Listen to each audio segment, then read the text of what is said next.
Welcome to Political Beatdown. I'm Ben Meiselas, joined by Michael Cohen. Michael Cohen, how you doing, sir? We got a lot to. Do we ever have a lot to talk about? Tomorrow, Donald Trump meeting with Vladimir Putin in Alaska.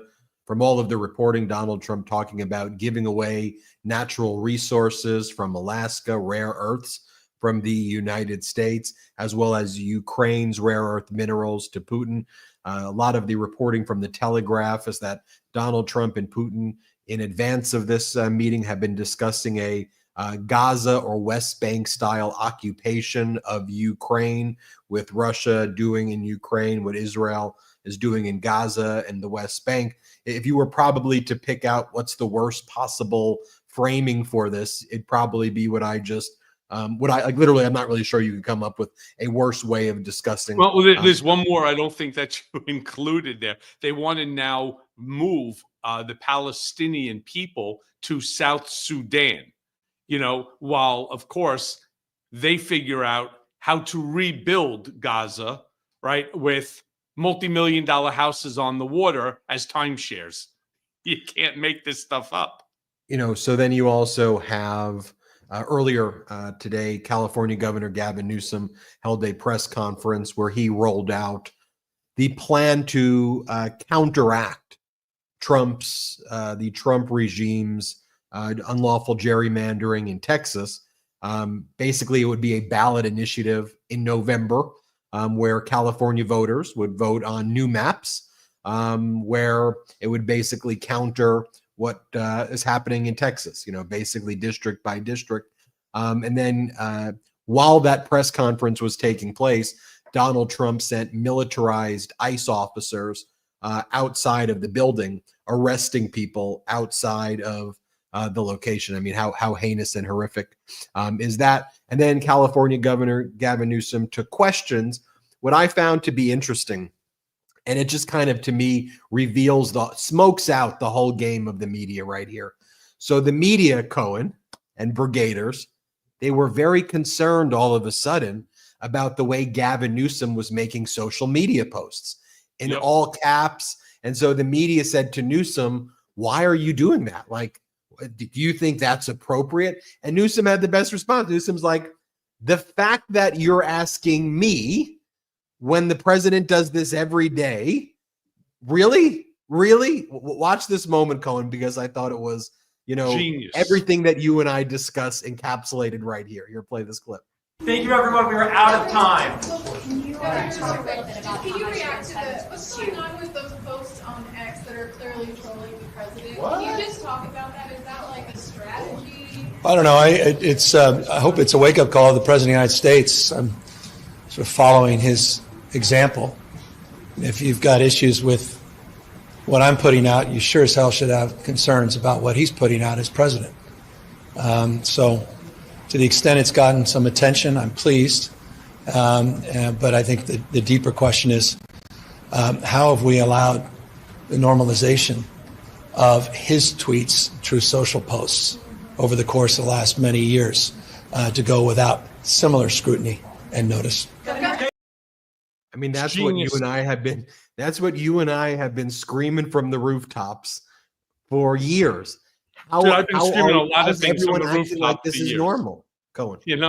I've been screaming a lot of things from the rooftop, for a very, very long time. This, of course, is one of it. I mean, we're just watching literally chaos every single day. You remember, Ben, when you and I were on the telephone, it was around the time that your baby was born, and I turned around and I said to you, you think that maybe one day, just one day in the near future, we can wake up and turn around and say to one another, hey, what are we going to talk about today? There's nothing going on.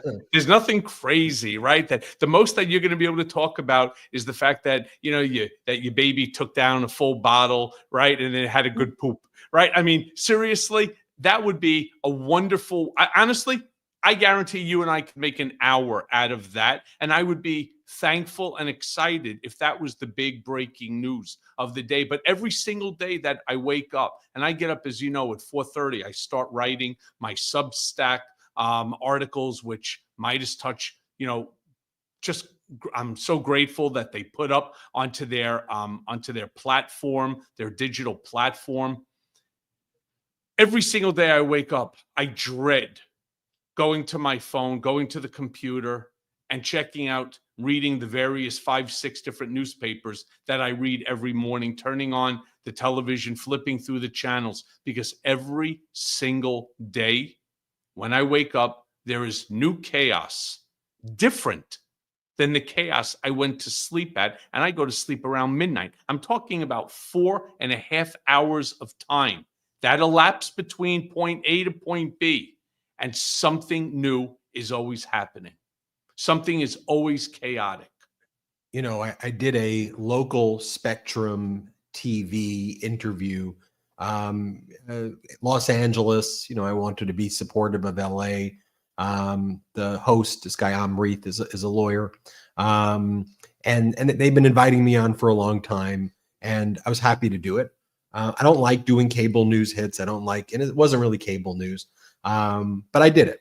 And the segment before me, Cohen and Brigaders, was about Trump's event that he held at the Kennedy Center yesterday.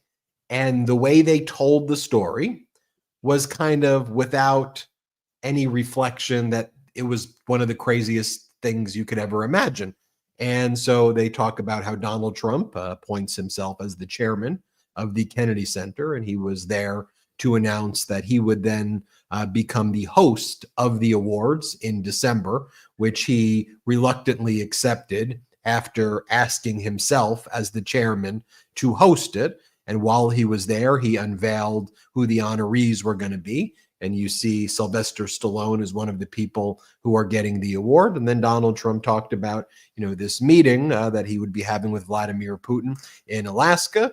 And also, this is part of Donald Trump's broader efforts in Washington, D.C., including the fact that he has demanded the Smithsonian change all of their exhibits to conform to Donald Trump's views of history.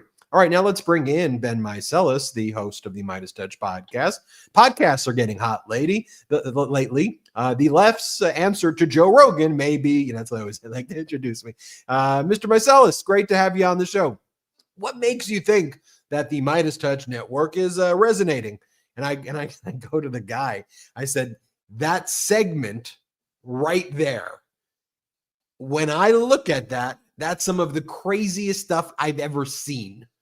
And I and Midas Touch Network and my co-hosts like Cohen and my brothers and others look at that and say, that's actually crazy. I mean, just go through it.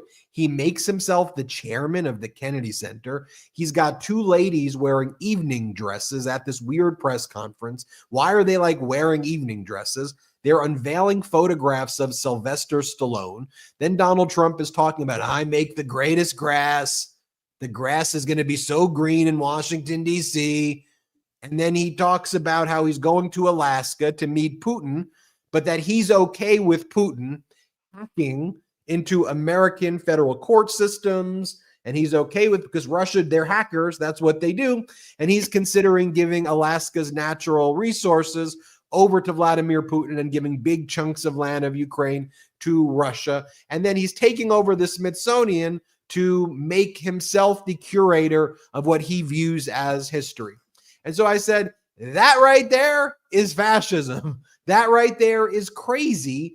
And that's not something that is normal. And people who are watching this, by and large, people who are watching this, you know, are into 3 camps. Number one, this is where I think most of the country is now based on recent polling. Look at that and they go, what the hell is going on? This is what the hell? Why isn't anybody saying this is crazy? Another camp of people who are just so busy and life is tough and they just don't know. And they're just like, I don't know. Is this not? I don't. Is this normal? Help me understand. But you're reporting it as kind of normal. And then a third group of people who are like, I love this fascism. Let's go. And the 2/3, the real silent majority, is either saying this is crazy or should be objectively told this is crazy. And that to me is like the central issue, Cohen. I mean, What 2 weeks ago, Donald Trump was on the roof of the White House talking about putting nukes on the roof. He goes, Yeah, I'm doing nukes. But I'm doing Ben, nukes.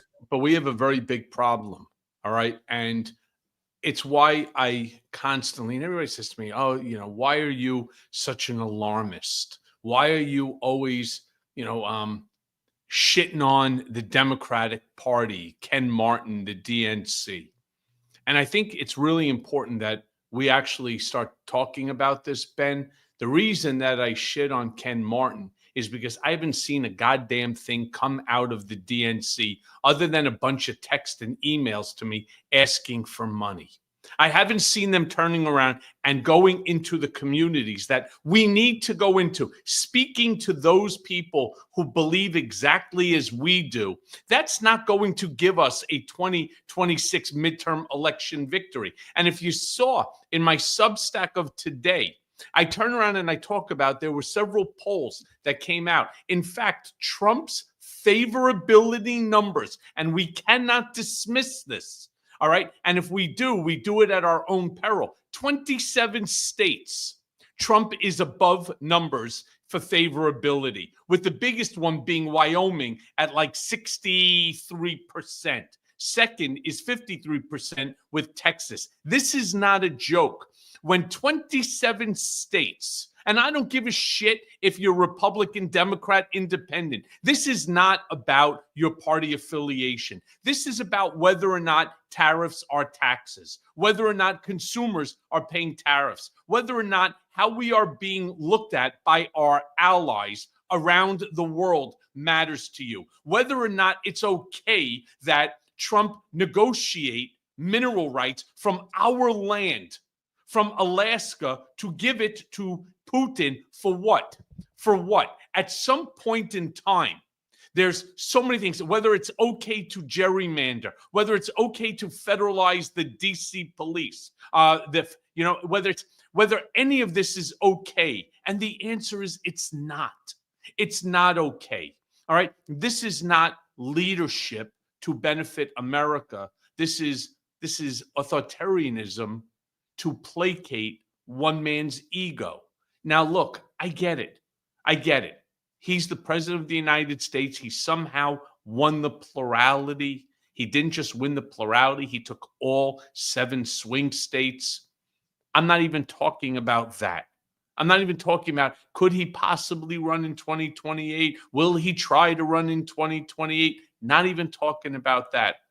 I want to ensure that our checks and balances, that our balance of power in this country is not infringed upon, so that thereby the Constitution of the United States becomes an invalid document. That's my concern. We have already seen our legislative branch bend the knee, and we are seeing more and more of our judiciary do the same. Well, the only way that we're able to restore checks and balances in the legislative branch is to ensure that at least the House, if not the House and the Senate, revert back to Democratic control. And I'm asking you, Ben, my friend for a long time now, what more can we do within which to get out there to the ruby red areas, districts? What else can you and I do to get out to the purple districts and bring these people back into our Democratic fold so that we can ensure our midterms go the way we need them to? Because if not, I promise you, and I want to be wrong, but I know that I'm not. It's why I get passionate for it. I know what I'm talking about. I lived both worlds. If, in fact, 2026 goes the wrong way, you wake up the very next day in a very different America than you were born into. And that, my friends, should scare the shit out of everyone.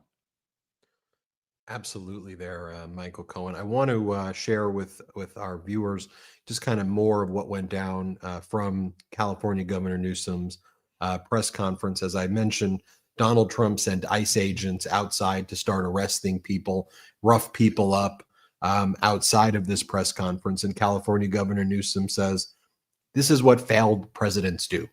This is what failed human beings do. Let me show you this portion. Let's play it. Why else would you make the phone call? He's a failed president. Who else sends ice? Same time having a conversation like this. Someone who's weak. Someone who's broken. Someone whose weakness is masquerading as strength. The most unpopular president in modern history. An economy that's collapsing all around him. You saw the new wholesale prices going up almost a full percentage point today. Inflation is going up. Job creation is going down. He's trying to rewrite history, Smithsonian, censoring historical facts. And in the spirit of what Adam Schiff said, he's trying to put America in reverse on voting rights, civil rights, LGBTQ rights, on women's rights. He wants to bring us back to a pre-1960s world. That's what this is all about. It's about power. And I want to end on this. And we are about to give power back to the people. Sadly, people that were watching Gavin Newsom were the people identical who voted for Kamala Harris. Again, Ben, it's what I'm saying. Thank God for you, for Brett, for Jordy, the brothers, for the other people that you have as part of this Midas Touch Network family that constantly contribute, whether it's articles or lives or what have you. We must, and I don't know how many more times that you're going to hear me. You're gonna hear me say it so many times. You're gonna say, "Okay, we heard you. Stop." But the answer is, I can't stop. If we don't reach to the people, and again, they're the level-headed Republicans. You're right. Some of you in your comments, you're right. We will never, no matter what, reach those that are in the cult, deep, knee-deep into the cult. They're far gone. Let's even say that that's a third of the Republican Party. We have two-thirds. Two-thirds. We can still draw back. We don't want you to change your party affiliation. We just want you to vote responsibly. We have to go after the purple, right? And they're a humongous voting block. We have to go after those individuals that either, because of apathy, they said, I can't vote for Trump, but I'm not voting for a black woman. Or I just can't vote for her because it's going to be, 4 more years of Joe Biden policy. Now I'm sure they would probably think twice about that one. What we need is to get to them. We need to go and engage with them, hold their hands and explain to them the facts that you are getting from whatever source that you are getting it from, Fox News, OAN, Newsmax, your TikToks, your Substacks, whatever it is that you're listening to, your YouTube channels, whatever it is, it's misinformation, disinformation, malinformation at best. And we need to make them think. You can't lie about what's in your pocketbook. You can't lie about what's in your checkbook. You know that right now, if you go to buy, hamburgers, the cost of beef is up 22%. You just can't deny it. You know how much you paid for the same beef 2 weeks ago when you were doing a barbecue at your house. Now it's 22% higher. Why?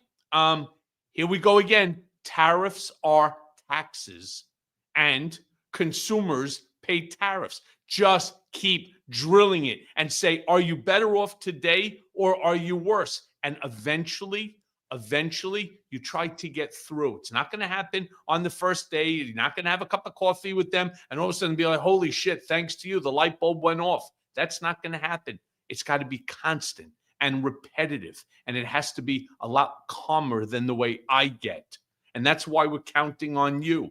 Help us to grow this network. Share this network. Share the various different platforms like mine and others. Share them with a friend. Just tell them, subscribe, join. Instead of it being 5 million people, it's 10 million. You make the difference, all right? And that way, we're able to get the word out to the people who aren't already in the same mindset that we are.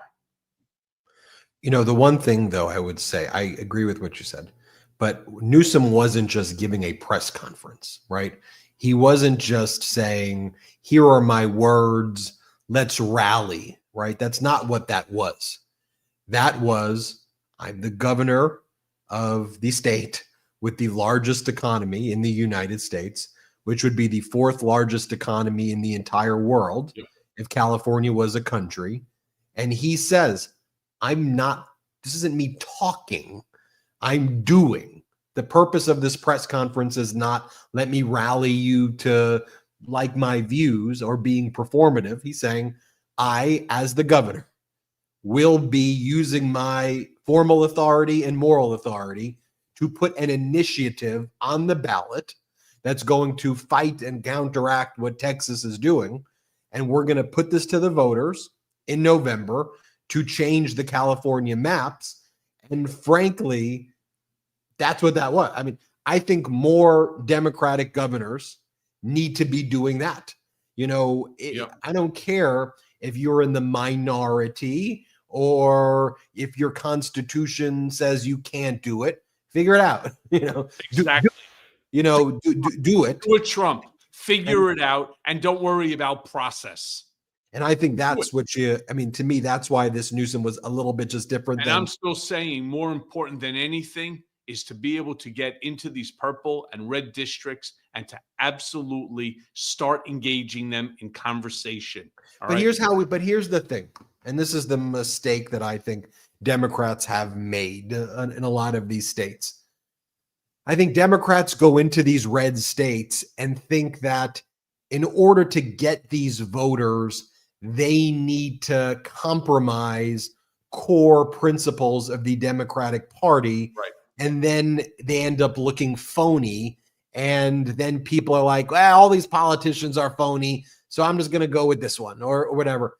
I mean, to me, the values and principles behind the Democratic Party, or that was the underpinning, they should fight for and they shouldn't sacrifice. Like, so to me, you should fight for universal health care. You should be okay with saying everybody should get health care for free.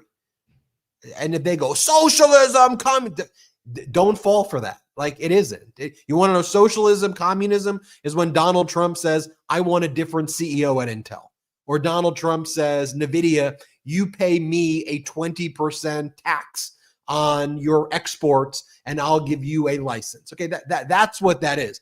Giving people free bus rides and helping people afford groceries is what we should be okay with. And you know, the way Democrats were so quick to throw the trans community and gay people under the bus, to me is a bit, not all Democrats, some right after the 2024 election, because there was this narrative, oh, it's because you support trans people and gay people that's why you lost. I don't know. I mean, it's just because you're wishy-washy and people want people who stand for people. Governor Beshear is a Democrat in Kentucky who's out there saying, I support gay people, I support trans people, I will fight for people.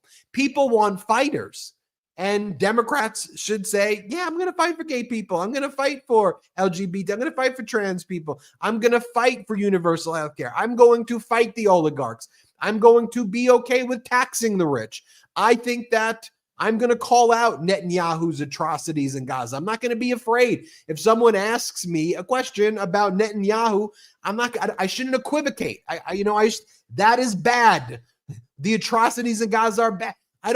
People don't want to hear answer. Wow, I think no. Just call it out. You can also and should also call out the terrorist Hamas, absolutely. But that doesn't mean that you should be in any way okay with the killing of innocent people in Gaza. So call it out. And I just think people don't want wishy-washy. People want fighters. Yes. They want to know where you stand on the issues. And to me, Yes. the path to winning is saying, I am unapologetically fighting for you. Yeah, and I would turn around if I was standing on the podium in one of these red or purple districts. And the first thing I want to say to each and every one of you, when you go to the grocery store, you filling up the grocery bag the same way you did last month, you're paying more. Do you now have to, take half your insulin because you need to afford groceries and you don't want to run out of money for your rent?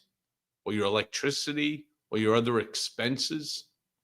You want to start hitting in the areas that they fully understand, because the lies, the numbers, you start to read, for example, there was a whole bunch of polls that came out, again, regarding Trump favorability, regarding other issues. And people turn around and they say, yeah, but Cohen, you know better than everybody. Polls are bullshit.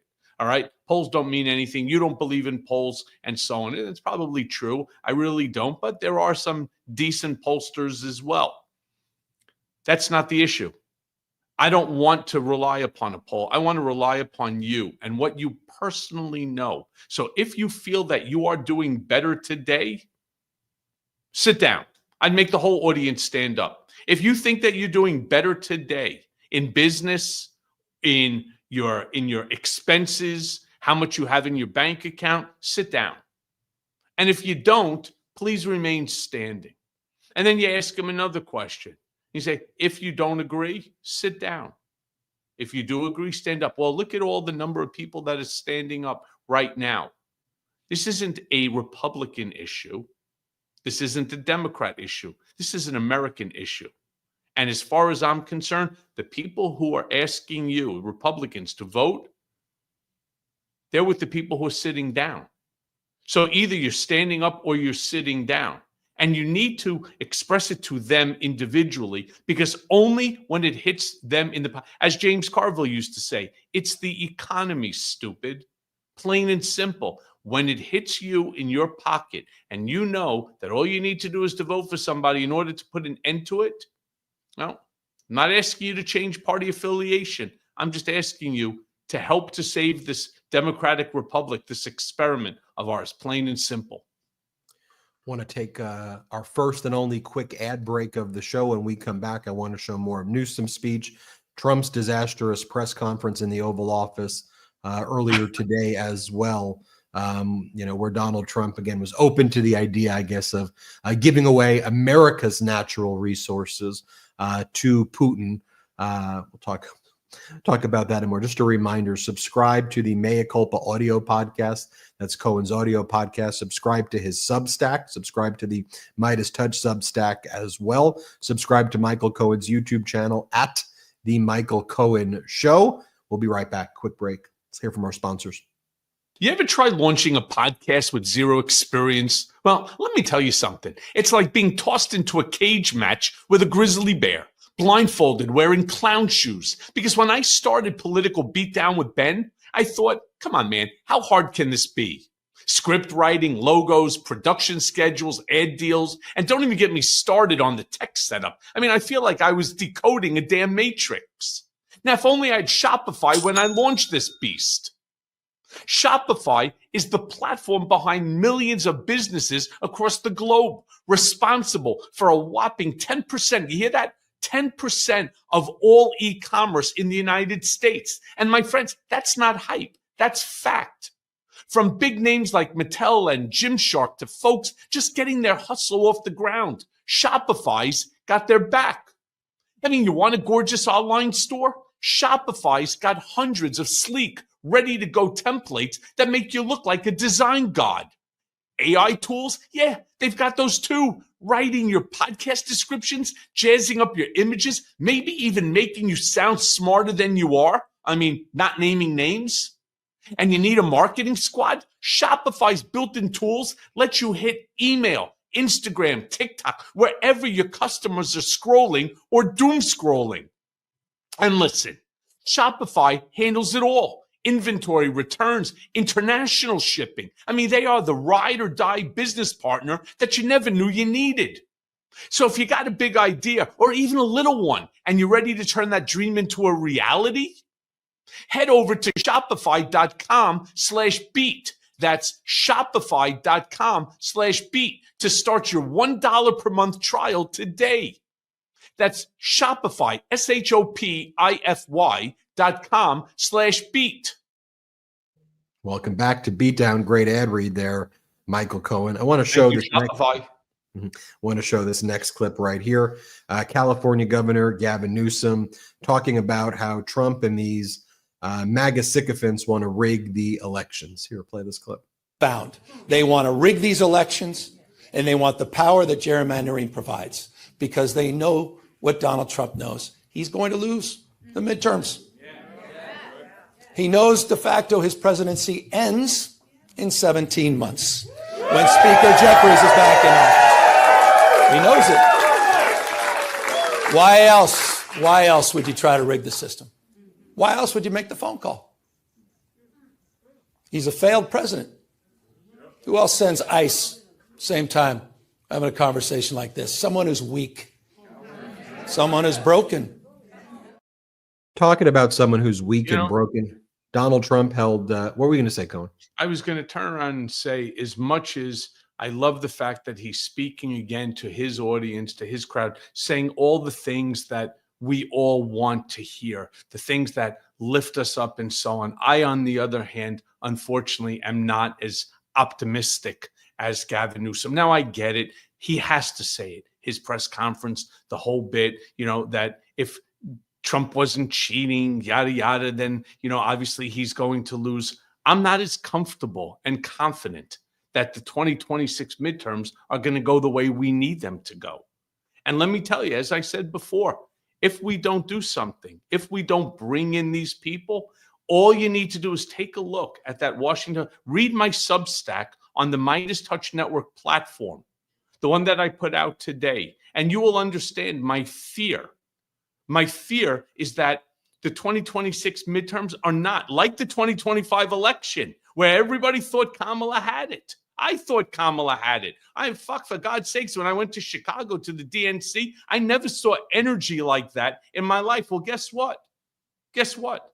It didn't happen the way that we thought. And my fear is that it's not going to go the same way. And that is going to be the damage for generations to come to this party. We will almost become a one-party country. And that, to me, I am beyond fearful of. And that's why when they turn around and they say that, we've got this. No, we don't.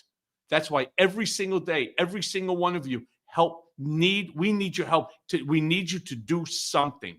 Do one thing a day in order to help to promote, whether it's Midas Touch Network or any of our platforms. Make sure you do something every single day so that we finally reach so many people that they cannot screw around with the midterm election. And don't ever for a second take it for granted that we have this. That's how 2025 was lost. Well, I agree. We shouldn't ever take anything for granted, period. You I take think me the for granted. fears are well-founded and You take me well-rooted, for granted, and that we should not, be going in there spiking the football. I mean, because that type of complacency would be very problematic.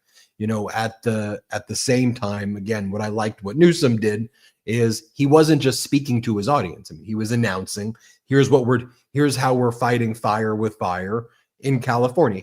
Here's what I'm looking for, Cohen, is with these well-placed fears, I want to know what people are doing.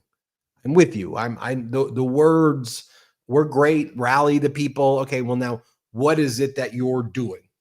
What I can do at the Midas Touch Network, what you can do, what our hosts can do, what others can do, is provide platforms for people who are doing, right? It's why when I see Bernie Sanders and AOC and others, Ro Khanna and others who are part of this Fight the Oligarchy tour, who are going into red states, red districts, red cities, giving huge speeches from Utah to West Virginia to Asheville, North Carolina,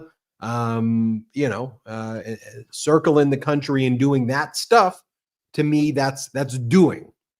You're out there, you're speaking to people, and you're letting them know, you're drawing crowds, and you're letting people know there's a better way. And when you see what gets the biggest applause lines, it's undeniable what the issues are for people. Affordability. It's not a surprise to me where politicians are running on here's how we make things more affordable for regular folk and not empower the billionaires. If those campaigns are authentic in the message and not just doing sound bites, they're thriving and they're succeeding. There's a clear template Yep. for how you go and how you could win. You know, but Ben, a lot of our followers, our brigaders here, don't know if they're brigaders or bots or what have you, but they're like, Michael, stop it. We need to be positive. And I'm going to turn around and tell you, no, we don't. We don't need to be positive. We need to be successful. All right. We could be positive after we have the success of 2026, because false positive, is merely just a false positive. We need to be successful and we need to win. Let me show you what Donald Trump was saying, though, today. He was attacking museums. Museums treat him very unfairly, he says. I think we've got this clip. Let's play it. Thank you, Mr. President. On the Smithsonian, I know that your administration is seeking to weed out a lot of this left-wing spin that's in the museums, but we're seeing from people like Brian Stelter or other commentators that they're insinuating that you are trying to change history according to your narrative. What's your response to that, and is there anything you particularly like to do? Well, we want the museums to treat our country fairly. We want the museums to talk about the history of our country in a fair manner, not in a woke manner or in a racist manner, which is what many of them, not all of them, but many of them are doing. Our museums have an obligation to represent what happened in our country over the years, good and bad, but what happened over the years in an accurate way. Thank you very much, everybody.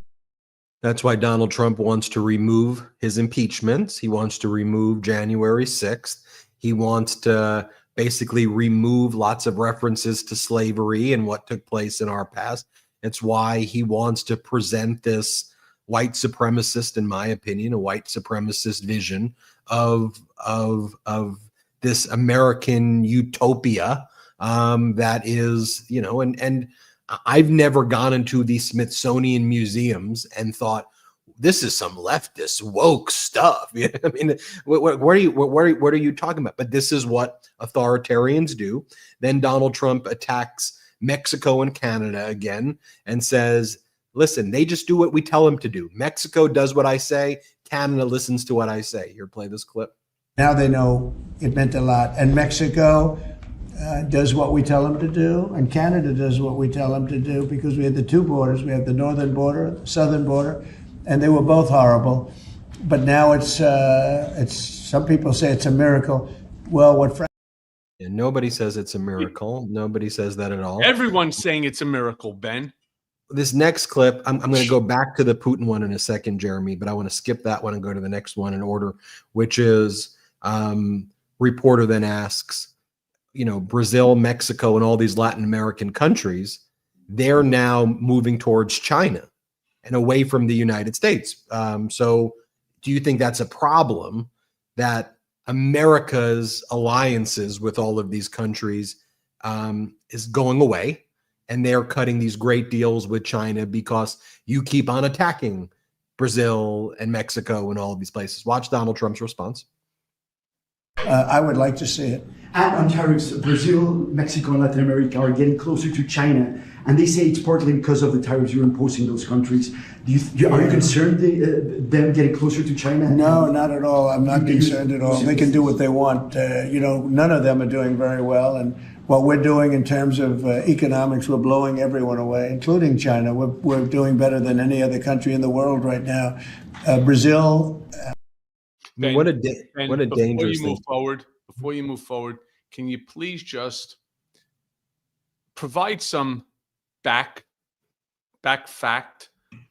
When Joe Biden left office, just so that our brigaders understand, the United States GDP, which is over $27 trillion, is 2.5 times that of any other country, including China. That was when Joe Biden left the office. What he's saying is absolutely inaccurate. It's not, it's a lie.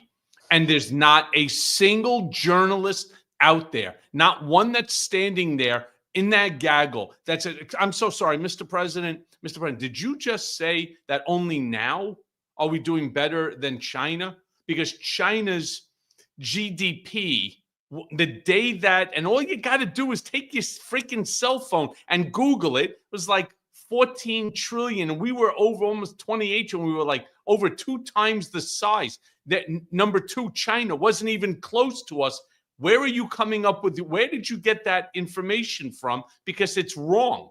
Just call it out for being wrong. But they don't do that. They let him speak and gloss over the truth. And then the problem is too many people start listening to this. They remember the inaccurate facts and they spew them on and on as if it's the truth. Yeah, you know, and but to say we don't care about Mexico, Brazil, that they're failing countries is so dangerous, myopic, so harmful to our country. Just who you know, when I saw Lula, president of Brazil, discussing how he found out how Brazil was going to be tariffed by Donald Trump, the way Lula describes it, he's like, I got a letter from Donald Trump saying that because, by the way, even though there's a surplus with Brazil, that because Brazil is prosecuting an insurrectionist former president, you're tariffing us like 50%. No phone call, no discussion, no heads of state having a conversation. And so, of course, Brazil and Mexico and Latin American countries are going to move towards China. And ultimately, what Donald Trump is doing every single day is decaying and weakening the United States economy, standing, platform in such profound ways. And what we have to get out of, Cohen, though, first we have to get out of Trump, okay? But then we have to get out of a cycle where Republicans do the most harmful and destructive things to the economy. And this is nuclear level stuff. Before, it's been pretty catastrophic as well. But then a Democrat comes in, whether it's a Newsom or whoever it could be, spends 4 years trying to fix it. And when you confront it, you have to acknowledge problems, right? When Biden came in, Biden had to be like, this is a horrible situation we have. Now, Biden wasn't a great communicator based on his age and his stuttering getting worse as he was old. But to me, that was never an issue. And I hate the ageism, but he was never really able to communicate. I'm the firefighter, not the arsonist. He should have every day been doing a daily meeting, how we're getting out of this emergency every single day. Yep. You see Claudia Sheinbaum in Mexico holding basically daily or twice a week meetings in Mexico. You really need to do that as a modern day president. And Biden couldn't do that. I think Biden led a very stable, predictable, very good United States economy, got us out of a lot, helped manufacturers, helped the economy in profound ways, saved us from the horrors of Trump administration one. But he couldn't explain to the people, I'm the firefighter, not the arsonist. But we have to get out of this cycle where every time now, you know, the Republicans get out of power, because when a Democrat comes into power, if that happens again, and we have to fight like hell to make sure that this MAGA stuff goes away. They're going to be like, look how horrible it is. The trading's gone. China's been empowered. Look how hard. Look, Trump did all this stuff. Look what he's done. What do you think is going to happen in 4 years? America's standing, security, economy, the tariffs will kick in even more. I mean, I think, Cohen, based on what we're seeing, we're heading for 10, 15% inflation in 3 to 4. Argentina style inflation. Yeah. Hungary style inflation. Because if you look right now at certain sectors, it's 15%, 13%. If you look at what your schools, it is in that range on critical things Americans need. And what's Donald Trump talking about now in advance of this meeting tomorrow with Putin? He's asked, are you considering giving Putin rare earth minerals and natural resources? Watch his response. Let's play it.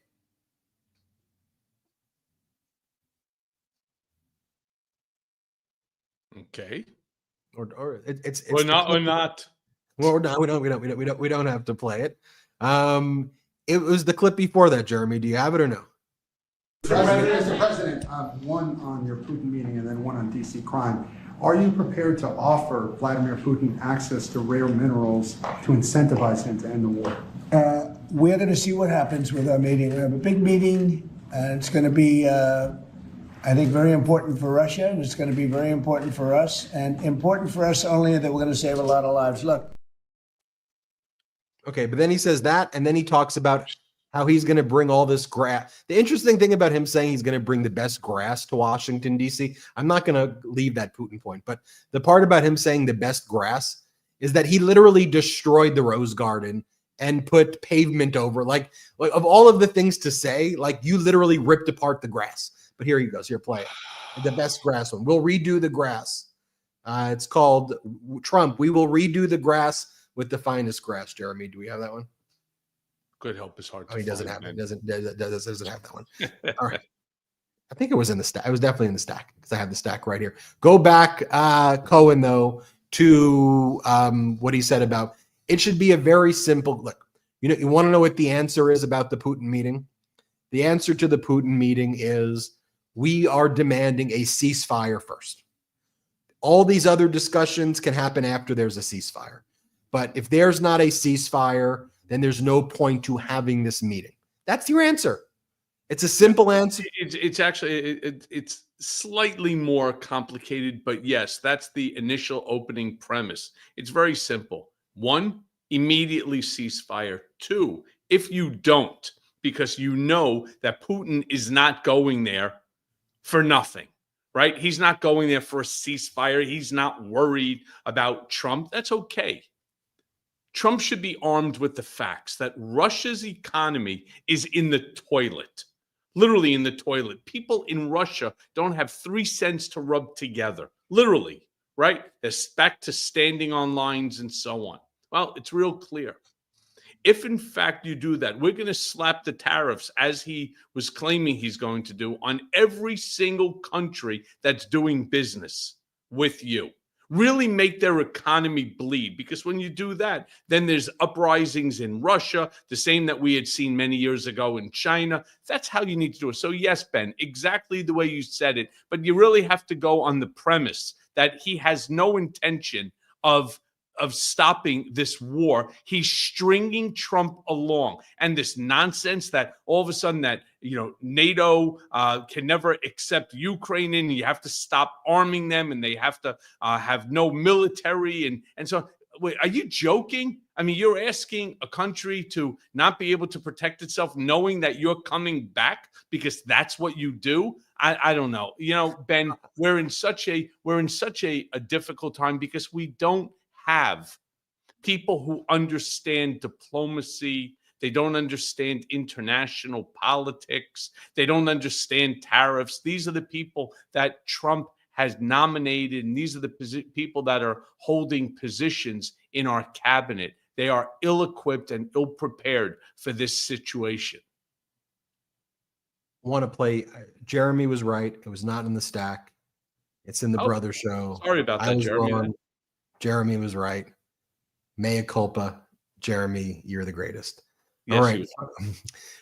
I do want to show this, though, because with all of Donald Trump trying to act tough with his, putting the military into the streets of Washington, D.C. and sending the military, where Gavin Newsom was speaking, I don't want to get lost that Donald Trump has defunded the police and critical police forces more than like anybody. Our friend Dan Coe, who you probably have seen on CNN before, who I work with a lot on a lot of things. I think he said it perfectly, and he broke these stats down. I want you to watch what he had to say. Let's play that. Make the argument to me that Donald Trump is the one defunding the police. So there is no president in modern history who has done more to cut money to law enforcement nationwide. Donald Trump announced that he was freezing $1 million, in grants to 48 states and 550 community violence intervention programs, including for things like police overtime in Meridian, Connecticut.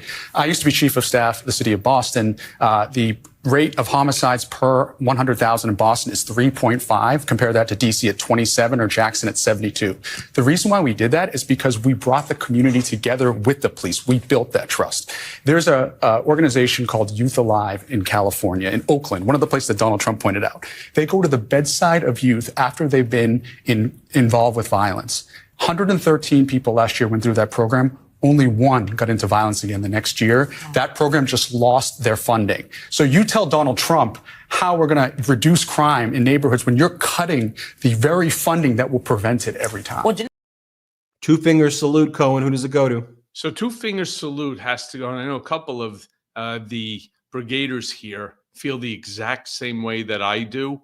Kristi Noem for turning around and sending these agents to go and try to intimidate Gavin Newsom and Democrats for expressing their position as it relates to this improper, basically illegal gerrymandering stunt that they are pulling in Texas. The fact that Gavin Newsom is standing up, the fact that Gavin Newsom is trolling Trump, for Kristi Noem to send these agents in order to try to intimidate, fuck you. It's just wrong.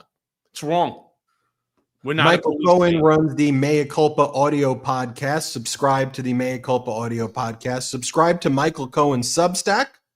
Subscribe to the Midas Touch Substack. Go and subscribe to Michael Cohen's YouTube channel. If you're watching this on YouTube, that means you just search at The Michael Cohen Show. Subscribe there. I've been noticing Michael Cohen's got a little bit of a renaissance going on that YouTube channel. I've seen a lot of the videos taking off. You're definitely got momentum on that channel. So everybody subscribe there. And subscribe people want the truth, Ben, and that's why they come here as well. You want the truth. You may not like what you hear all the time, but one thing for certain, you're going to know it's the truth. Everybody, make sure you listen to the live show I have with my brothers tonight at 8 Eastern, 5 Pacific. If you didn't see the full Gavin Newsom press conference, it's on our live feed. We covered it live. It was the most watched Gavin Newsom press conference feed of the day. So go and check that out. And just, we appreciate you. Let's keep fighting. Hang in there. We won't be going anywhere. We'll keep on fighting for you all. NPR did a good article on the Midas Touch Network. A hat tip to, should have given them a hat tip for writing an article on us, but I appreciated their article. Go and check it out. Let's keep fighting. Thanks, Cohen, for all you do. Thanks, Brigaders, for all you do. Thank you, Jeremy. We love you. And we'll see you next time on Political Beatdown. Shout out Midas. Mighty, shout out Brigaders.